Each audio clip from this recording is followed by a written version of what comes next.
Mercredi, des idées en goguette. Marché ouvert, des idées en vrac. Émission sur Alliance 92, tous les mercredis à 6h45. Rediffusion le même jour à 17h30. Alors là, comment s'y prendre? Car de votre discussion, Joe Patricius, il y a vraiment un dilemme. Briser le silence ou se taire? De l'histoire, la fille d'un artiste de renom a récemment déballé publiquement une partie de sa vie privée. En cause, son père, septuagénaire, va avoir un enfant tout juste une année après la disparition de sa mère. Elle était d'autant plus déchaînée que sa nouvelle belle-mère n'est autre que l'amie de sa mère, de son vivant bien évidemment. La jeune fille s'est lâchée, sans ménagement, avec ses 4 vérités sur les réseaux sociaux et gratinant au passage l'image affichée par son père jusqu'ici. Et au-delà d'un simple quiproquo familial, cette affaire soulève sans nul doute des questions autour du rapport entre les aînés et les jeunes, entre les parents et les enfants. Bien sûr, Joe Patricius, il faut signaler que le personnage en question est reconnu dans le milieu artistique, car il ne s'agit pas de n'importe qui. Un roi dans son domaine.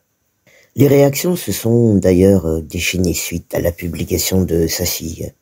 Entre les plus jeunes, donc plus enclins à tout déballer en public, et les autres plus traditionnalistes, donc plus soucieux des aînés.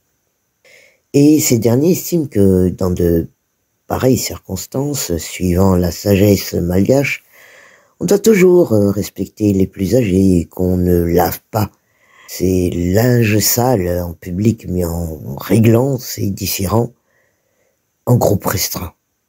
D'autant plus qu'il s'agit quand même d'un personnage respecté et que son aura dépassait largement le cercle privé.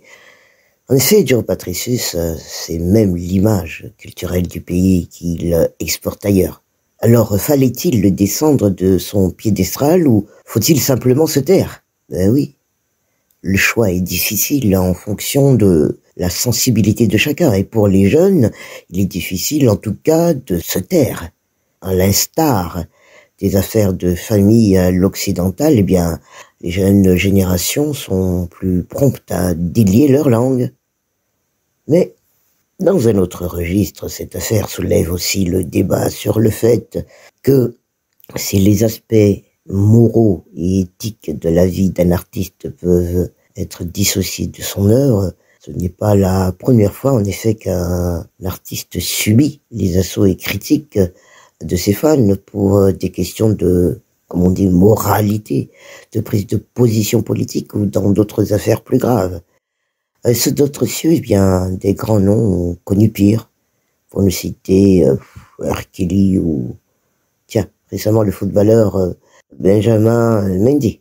Oui, des personnalités qui étaient autrefois adulées, mais qui sont tombées de leur piédestal à cause de leur comportement. En tout cas, Joe Patricius, ce genre de situation touche bon nombre de familles, que ce soit ici ou ailleurs, mais une grande partie choisit d'avaler la pilule pour éviter les scandales qui nuisent à l'image affichée dans la société, et c'est malheureusement au détriment de leurs descendants. Et ces temps-ci, toutefois, il est intéressant de remarquer que les victimes commencent à briser le silence. Et c'est tant mieux. Mercredi, des idées en goguette. Marché ouvert, des idées en vrac. Émission sur Alliance 92, tous les mercredis à 6h45. Rediffusion le même jour à 17h30.